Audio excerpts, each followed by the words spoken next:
Hi friends, வணக்கம். நான் இன்றைக்கி பிரியாணி வந்து செய்ய போகிறேன். சிக்கன் பிரியாணி. அதுக்கு வந்து தேவையான பொருட்களை நான் சொல்லி பார்ப்போம். இப்போ வந்து நான் சிக்கன் வந்து 2.5 கிலோ எடுத்து வச்சுருக்கிறேன். எடுத்து மறுவா க்ளீன் பண்ணி எல்லாம் கழுவி எடுத்து வச்சுக்கிறேன். அதே மாதிரி வந்து இங்கே வந்து பட்டை, கிராம்பு, ஏலக்காய், அந்த ஸ்டார் மற்றும் பிரியாணி பே லீஃப் எடுத்து வச்சுக்கிறேன். மற்றது வந்து தக்காளி வந்து நான் எடுத்து ஒரு 6 பெரிய சைஸ் தக்காளி எடுத்து கட் பண்ணி வச்சுக்கிறேன். மின்ட்டும் கொரியண்டும் வந்து நான் கட் பண்ணி எடுத்து வச்சேன். ஒரு பிடி எடுத்தீங்கன்னு சொன்னால் கரெக்டாக இருக்கும். மற்றது வந்து அதே மாதிரி 800 கிராம், அந்த 2 கிலோண்டபடியாக 800 கிராம் வந்து வெங்காயம் எடுத்து கட் பண்ணி வச்சுக்கிறேன். மற்ற இனி வந்து எப்படி செய்கிறேன்னு சொல்லி இப்போ செய்முறைக்குள்ளே போவோம். இப்போ வந்து நான் எண்ணெய் வந்து சேர்க்கிறேன். நான் வந்து கடலை எண்ணெய், இப்போ எண்ணெய் என்றாலும் நீங்கள் கடலை எண்ணெயிலையோ இல்லாட்டி சன்ஃப்ளவரோ எந்த ஆயில் என்றாலும் நீங்கள் சேர்க்கலாம், பிரச்சனை இல்லை. நான் வந்து இப்போ இன்றைக்கு வந்து சன்ஃப்ளவர் ஆயில் தான் எடுத்தினேன். இப்போ வந்து எண்ணெய் சூடாகி கொண்டு இருக்குது.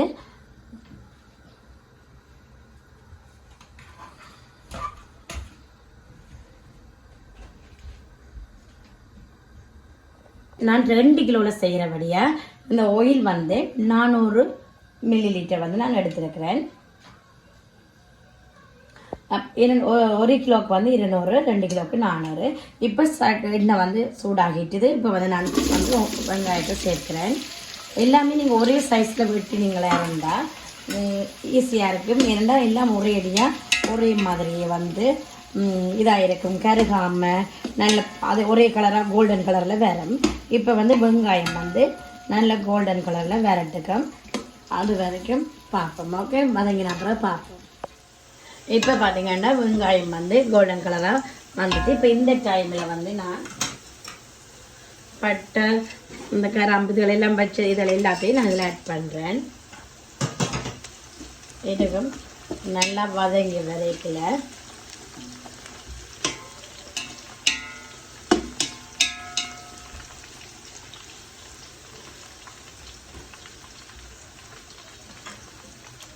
இது நல்லா வதங்கிட்டுது. இப்போ இதோடு வந்து நான் அந்த கொத்தமல்லியிலேயே வந்து நாங்கள் வந்து சேர்க்குறோம். அது வந்து நல்லா வதங்க விட்டோம்னு சொன்னால் நாங்கள் பிரியாணி வந்து சாப்பிடும் வரைக்கும் அந்த வாசனை வந்து நல்லா இருக்கும். நல்ல கன நேரத்துக்கு அது அப்படியே இருக்கும், அந்த வாசனையும் வந்து நல்லா இருக்கும். அப்போ இது வந்து நல்லா வதங்க விடணும். ஓகே, நல்லா வதங்கி கொண்டு வரைக்கல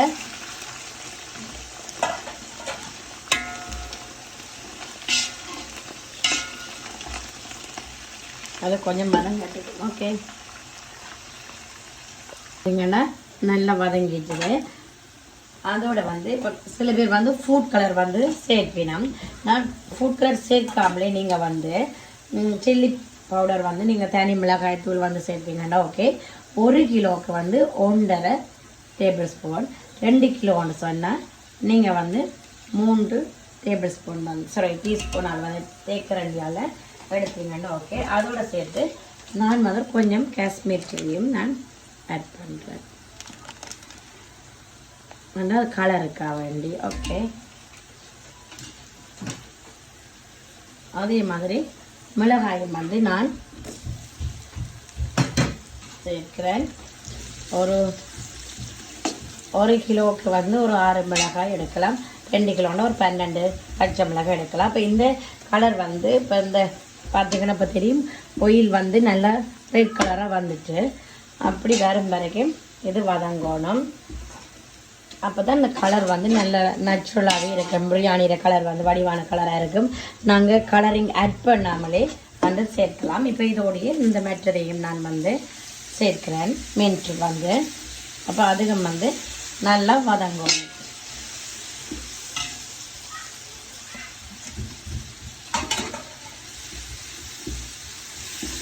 இப்போ இது கொஞ்சம் வதங்கின பிறகு பார்ப்போம். ஓகே, இப்போ நல்லா வதங்கி வந்துச்சு. நான் வந்து இப்போ இஞ்சி உள்ளி பேஸ்ட்டை வந்து இதில் வந்து நான் சேர்க்கிறேன்.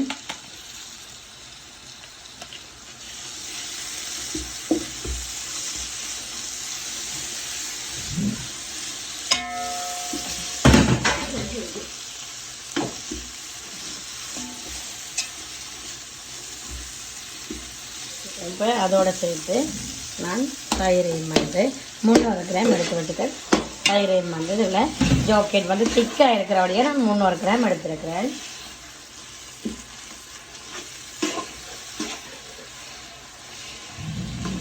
உடையோடைய சேர்த்து நான் வெட்டி வச்ச தக்காளியும் சேர்க்கிறேன்.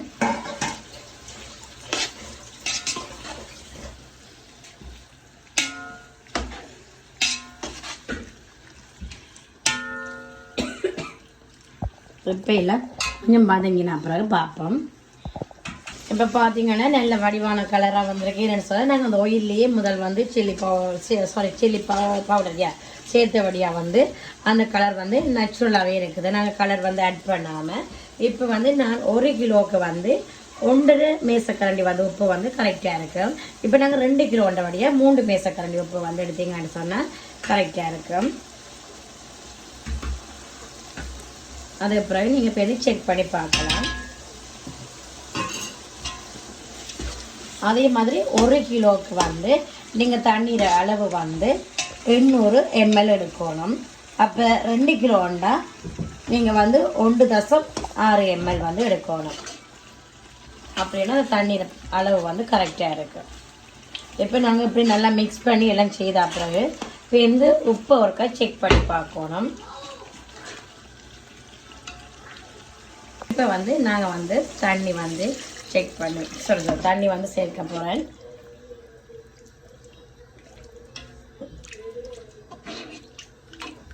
இப்போ தண்ணி வந்து இதில் ஆட் பண்ணிட்டோம். 1.6 புள்ளி வந்து நாங்கள் எடுக்கிற மீன் சொன்னால் 2 கிலோண்ட வடியாக.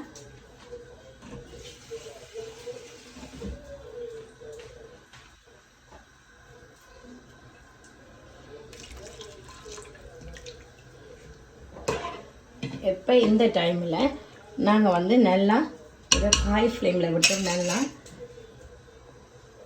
இப்போ வந்து கொதிக்க விடுவோம்.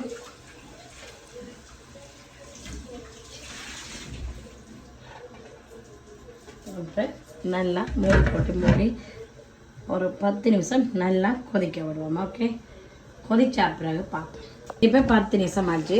நல்லா மசாலா எல்லாம் நல்லா கொதிச்சு வந்துட்டு இப்போ பார்த்தீங்கன்னா தெரியும் நல்லா வடிவாக கொதிச்சு வந்துட்டு. இப்போ இந்த டைமில் வந்து நாங்கள் இதோட வந்து நாங்கள் சிக்கனை வந்து சேர்க்க போகிறோம்.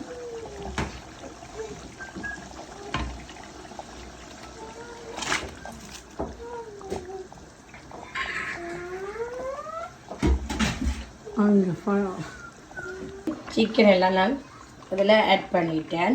முதலில் நாங்கள் ஆட் பண்ணிவிட்டு கரண்டியை போட்டு அப்படி செய்தோம்னா எல்லாமே பீசஸ் எல்லாம் சிக்கன் வந்து உடைஞ்சி போயிடும்.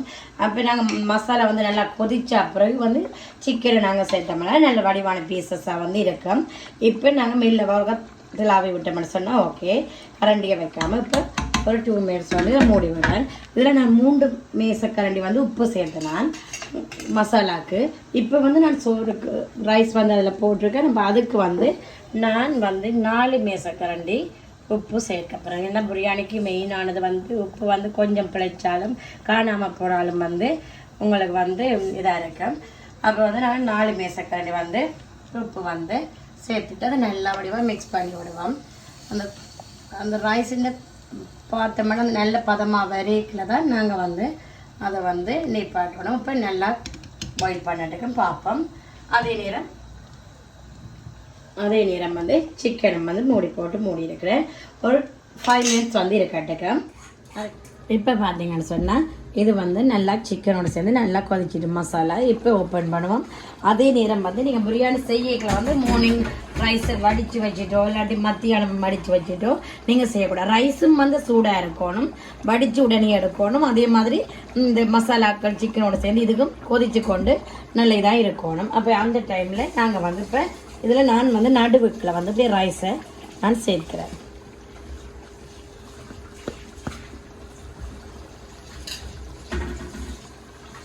இப்போ நாங்கள் மெல்லவா அப்படியே பக்கத்தில் ஆவி விடுவோம்.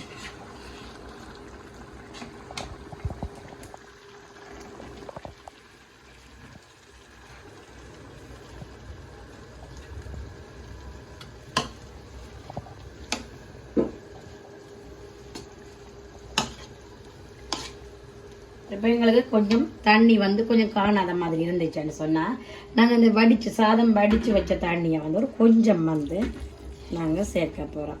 ஏன்னா இந்த இதில் இப்படி இதாக இருக்கிறதுக்காக வேண்டி அதில் மட்டத்துக்கே இருக்கிறதுக்காக வேண்டி நாங்கள் இப்போ செய்ய போகிறோம். என்னோட எக்ஸ்ட்ரா அந்த தண்ணியை நாங்கள் உடனே வடிச்சுட்டு ஊற்றாமல் அதை வச்சோம்னா அதே தண்ணியவே நாங்கள் வந்து சேர்க்கலாம். நான் வந்து ரைஸ் அப்படியே இதில் ஆட் பண்ணிட்டேன்.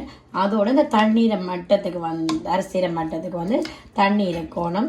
அதே நேரம் நாங்கள் இப்படி செய்து விடணும். இதை இப்படி ஃப்ளட்டாக இப்படி செய்து விட்டோம்னா அரிசியும் முடியாது. அதே நேரம் ரைஸ் வந்து நல்லா இதாக விரைக்கல அந்த வெள்ளை மாதிரி இல்லாமல் இருக்கிறதுக்காண்டி நாங்கள் இப்படி வந்து நல்லா அழுத்தி வடிவாக செய்துட்டு அரிசி போட்ட உடனே நாங்கள் நெருப்பை வந்து டக்குன்னு குறைக்கணும். ஓகே, இப்போ வச்சுட்டோம்னு சொன்னால் இதுக்கு மேலே இப்போ வந்து நான் வந்து ஃபோயில் பேப்பரை சேர்க்கிறேன். சேர்த்துட்டு இப்படியே மூடி போட்டு இப்போ நான் இப்படியே மூடி விட போகிறேன்.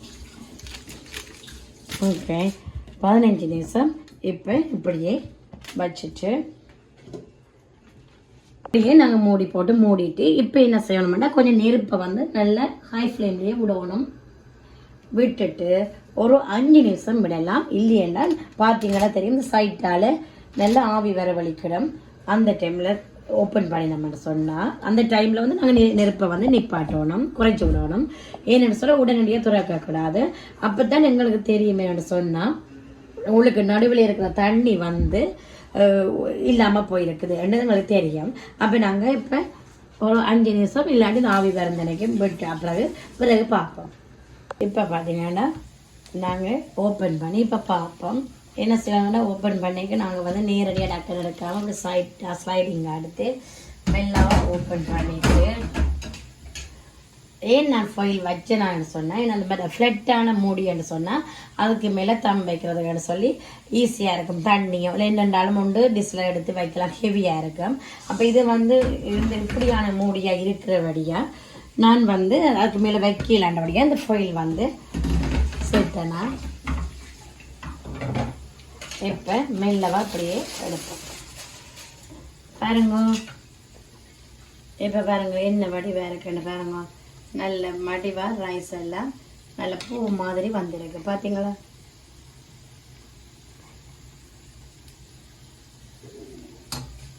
இப்போ வந்து பார்த்தீங்கன்னா நாங்கள் இப்படி மெல்ல வடுத்துட்டு இப்படி பார்த்தீங்கன்னா நல்ல வடிவாக நல்ல இதான கலராக இருக்குது பார்த்தீங்களா. இப்படி நாங்கள் மெல்ல வடுத்தா அந்த சிக்கன் பீசஸ் எல்லாம் உடையாமல் நல்ல வடிவாக இருக்குது. இந்த பாருங்க வடிவாக இருக்குது. அப்போ நாங்கள் எடுக்கல அப்படி கட் பண்ணி எடுத்தோம்னு சொன்னால் ஓகே. ரைஸும் வந்து நல்ல வடிவானதாக இருக்குது பாருங்க, கரைஞ்சி வராமல். அதுதான் மெயினானது, முக்கியமாக எங்களை பார்க்கணும். இப்போ இப்படி செய்தாச்சு. ஓகே, இப்போ இதோடையுமே நீங்கள் இனி வந்து நாங்கள் இதை வந்து சர்வ் பண்ணலாம். இதை அப்படி கட் பண்ணி எடுத்து கொஞ்சம் கொஞ்சமாக மிக்ஸ் பண்ணி எடுத்துட்டு நாங்கள் சர்வ் பண்ணலாம். ஆனால் நான் இன்றைக்கு வந்து என்ன செய்ய போகிறேன்னா ஒனியனை வந்து ஃப்ரை பண்ணிவிட்டு ஒனியனும் கஜியும் ஃப்ரை பண்ணி இதுக்கு மேலே சேர்க்க போகிறேன். அது உங்களுக்கு விருப்பம்னு சொன்னால் நீங்கள் செய்யலாம், இல்லாட்டி ஸ்கிப் பண்ணலாம். இப்போ அதை ஃப்ரை பண்ணின பிறகு நான் பார்க்குறேன். ஃபைனலாக இப்போ பார்த்தீங்கன்னா எங்களுக்கு பிரியாணி எல்லாமே ரெடியாக வந்துட்டு நான் வந்து கஜு ப்ளம்ஸ் மற்றது வந்து வெங்காயம் எல்லாம் ஃப்ரை பண்ணி எடுத்துருக்கிறேன். அது வந்து உங்களுக்கு விருப்பம் இல்லை, நீங்கள் அதை ஸ்கிப் பண்ணலாம். இப்போ பார்த்தீங்கன்னு சொன்னால் பிரியாணி வந்து நல்ல உலர்ந்த பதமாக பார்த்தீங்களா, அதுதான் முதல் பார்க்கணும். அந்த உலர்ந்த பதமாக நல்ல வடிவாக இருக்குது. இப்போ நாங்கள் வந்து சர்வ் பண்ணுவோம். பார்த்துட்டோம்மா இந்த ஜிருப்புங்க ஜிருப்பு இந்த மேலே பார்த்தீங்கன்னு சொன்னால் பிரியாணி வந்து இந்த இப்போ சாப்பிடக்கூடிய மாதிரி இப்போ சர்வ் பண்ணுறதுக்கு சர்வ் பண்ணியாச்சு. இப்போ வந்து இப்போ வந்து சாப்பிடக்கூடிய மாதிரி பிளேட்டில் வந்து ரெடி பண்ணியாச்சு. உண்மையிலேயே நீங்கள் ட்ரை பண்ணி பாருங்கள், இதே மாதிரியே நீங்கள் செய்து பாருங்கள், நல்ல டேஸ்ட்டாக இருக்குது. உப்பு உரைப்பு எல்லாமே வந்து நல்ல டேஸ்ட்டாக கரெக்டாக இருக்குது. இதே மாதிரி நீங்களும் செய்து பாருங்க. அடுத்த வீடியோவில் சந்திப்போம். தேங்க்யூ, பாய்.